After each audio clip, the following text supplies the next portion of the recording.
En esta época de cuarentena seguramente muchos estamos viendo más películas y series. El mes pasado salió una serie en Netflix que se llama Freud. Pero ¿hay algo de cierto en esta serie? A partir de lo que acabo de decir, ya les queda claro que la serie no es una biopelícula, no es un documental, es una serie de ficción, del género que se podría llamar misterio o un drama criminal. ¿Hay algunos elementos verdaderos? Y la respuesta es sí, hay algunos pocos elementos verdaderos. Por ejemplo, la serie transcurre en 1886 y en esa época en la vida de Freud estaban pasando más o menos algunos de los eventos claves que se cuentan en esa historia. En 1886, Freud estaba efectivamente de regreso en Viena, luego de pasar una temporada en el hospital de la Salpêtrière en París estudiando con Jean-Martin Charcot. Charcot era un neurólogo francés que alcanzó notoriedad, entre otras cosas, por su estudio, sus investigaciones sobre una condición mental que en ese momento se denominaba histeria. En esa época se entendía como histeria a un trastorno con variados síntomas que podían ser parálisis, anestesia de alguna parte del cuerpo o algunas convulsiones que no tenían una base orgánica. Como parte de sus investigaciones y de sus demostraciones, Charcot efectivamente utilizaba la hipnosis.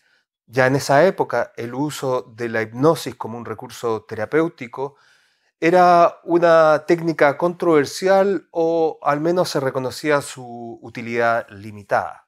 Además, Charcot discutía la idea de que la histeria era una simulación o un intento por llamar la atención o que tenía una causa neuroanatómica.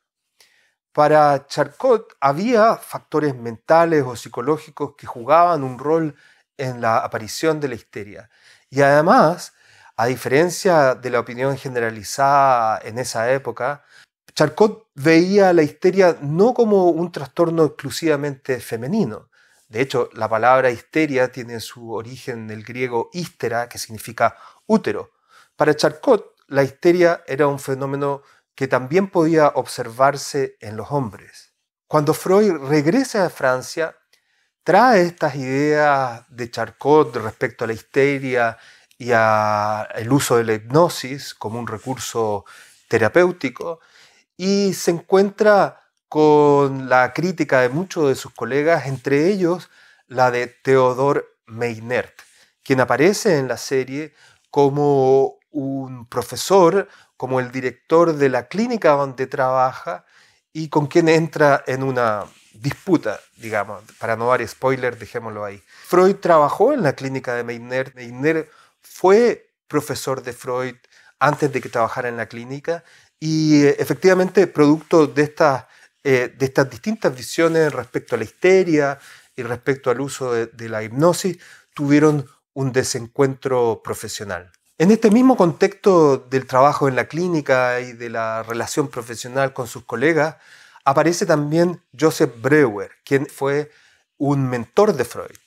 Breuer tuvo un rol muy importante en el inicio de la carrera de Freud porque tuvo un caso que discutió mucho con Freud, el caso de Anna O. El nombre verdadero de la paciente que se conocería posteriormente era Berta Pappenheim, que se menciona en la película. Discutió este caso con Freud y fue muy estimulante para el desarrollo de las ideas respecto al origen de la histeria y a su tratamiento. Breuer lo que hacía con Anna O, esta paciente que tenía una serie de síntomas que eran diagnosticados como histéricos, la hipnotizaba y bajo hipnosis la hacía rastrear el origen de sus síntomas y la hacía hablar al respecto. Y luego de estas sesiones de hipnosis, los síntomas desaparecían, por lo menos temporalmente. Poco a poco empezó a dejar de lado el uso de la hipnosis y empezó simplemente a hablar con la paciente y a conversar con la paciente. Y después de estas conversaciones, Ana O se aliviaba de sus síntomas.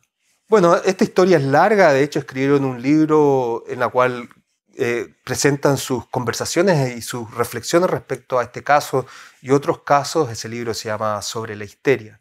Este caso de Breuer fue muy importante para Freud porque le empezó a dar pistas respecto a el origen de los síntomas histéricos en base a ciertas experiencias que habían tenido los pacientes, y también porque, como Breuer descubre, el conversar sobre estas experiencias, a lo que él le llama la cura del habla, es lo que da posteriormente el origen a la técnica psicoanalítica y a la psicoterapia como la conocemos ahora. Siempre en el ámbito de lo profesional y teórico, entre el minuto 26 y 29, más o menos, del primer episodio, Freud, cuando hace una presentación, una demostración de la hipnosis frente a sus colegas, hace un resumen de lo que podríamos entender ahora como su teoría. Es un buen resumen de 3 minutos televisivo, digamos. Sin embargo, yo diría que este entendimiento de Freud, esta forma de entender el aparato psíquico, es algo que Freud no tenía en ese momento, que solamente intuía o que estaba comenzando a explorar y que fue desarrollado posteriormente. En la serie también aparece la familia de Freud. Aparece Jacob, su padre, y Amalia, su madre. Jacob se había casado 2 veces antes de casarse con Amalia y había tenido 2 hijos en su primer matrimonio. Amalia, la mamá de Freud, era 20 años menor que Jacob. Freud fue el primogénito de 8 hermanos. El hermano que le siguió murió al año de edad. Luego tuvo 5 hermanas y un hermano menor. En la serie aparecen en la mesa familiar los padres de Freud, aparecen 3 niños.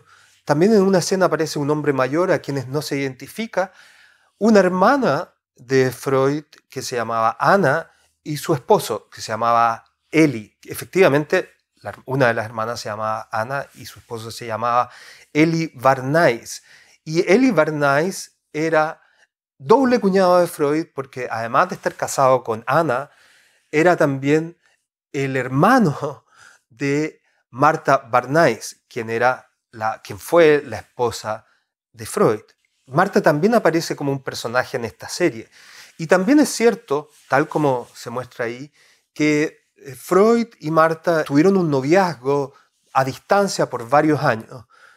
Martha se fue a vivir a Alemania, mientras Freud trataba de establecer su carrera profesional. En esa época se escribieron muchas cartas, también como aparece en la serie, y esas cartas se conservan, y yo hace mucho tiempo pude leer un pequeño librito donde se publicaron algunas de esas cartas, que se llama Cartas a la novia. Fue un libro muy bonito porque se muestra a un Freud romántico, muy cariñoso con su novia. También, cuando leí ese libro, me llamó la atención que en esas cartas aparece que Freud reconoce el consumo de cocaína. Poco después se descubriría la adictividad de la cocaína y sus efectos negativos. En la serie aparece como que Freud fuera un adicto, y por lo menos yo no tengo referencia de que Freud haya sido adicto a la cocaína. Ciertamente Freud era adicto al trabajo y también era adicto al tabaco. De hecho, el tabaco, él fumó desde los 24 años, él empezó a fumar y fumó durante toda su vida, y de hecho seguramente eso contribuyó a que desarrollara un cáncer en la boca, que fue lo que finalmente terminó con su vida. También, tal como se sugiere en la serie, Siggy, porque así le llamaba a su madre, Siggy era el hijo regalón o el hijo consentido de su madre.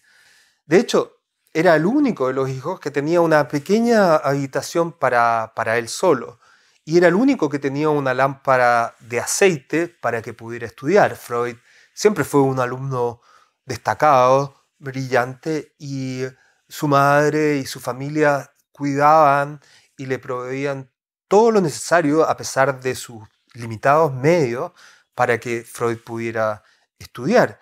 Cuando una vez Freud se quejó del ruido o de la música que sus hermanas tocaban en el piano, la mamá sacó el piano de la casa. En la serie se muestra a la familia Freud cenando con sus costumbres judías y observando el Shabbat.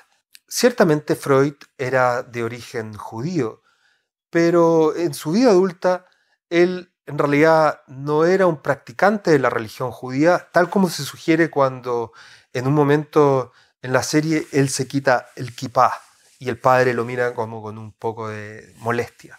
En la serie aparece también una mujer húngara, Fleur Salomé, que tiene un rol protagónico. El apellido de esta mujer parece ser un guiño a Lou Andrea Salomé, una mujer que fue una intelectual de la época que conoció a Nietzsche. Nietzsche parece que le ofreció matrimonio. También fue muy amiga del poeta Rilke y posteriormente también se convirtió en psicoanalista y fue muy amiga de Freud. Sin embargo, los tiempos no coinciden aquí. Freud conoció a Salomé muy posteriormente a la época en que se muestra en la película y ciertamente no tenía las facultades que tiene Fleur en la serie. Para finalizar, les doy mi opinión sobre la serie. Como una serie que tenga, o que sea un documental, o que tenga una referencia importante a la vida, o que muestre la vida de Freud, en realidad creo que por ahí no va la cosa, ¿no? No hay nada, o lo central de esta serie no tiene nada que ver con Freud. Hay algunos elementos que son los que algunos de los que yo detecté y que les acabo de comentar, pero en general la trama de la serie no tiene nada que ver. Ahora, como serie de ficción, es un poco extraña y un poco enredada. Tiene elementos de intriga política, tiene elementos de crimen, tiene elementos paranormales y todo eso se integra de una forma un poco forzada, diría yo. Y además se mete a Freud entre medio, pero en realidad Freud podría haber sido perfectamente omitido. A mí me gustó la serie. No me pareció excelente, pero estoy esperando que haya una segunda parte. Y si la serie tiene éxito, tal vez hay temporadas posteriores y ahí aparece Jung y seguro que ahí la serie se pone más interesante. Pero bueno, yo le pondría 6 de 10 estrellas. Espero que este video les haya parecido entretenido y que les sirva si ven la serie para identificar algunos de los elementos que yo he aquí comentado. Eso por ahora. Espero que se encuentren bien, que se cuiden y nos vemos.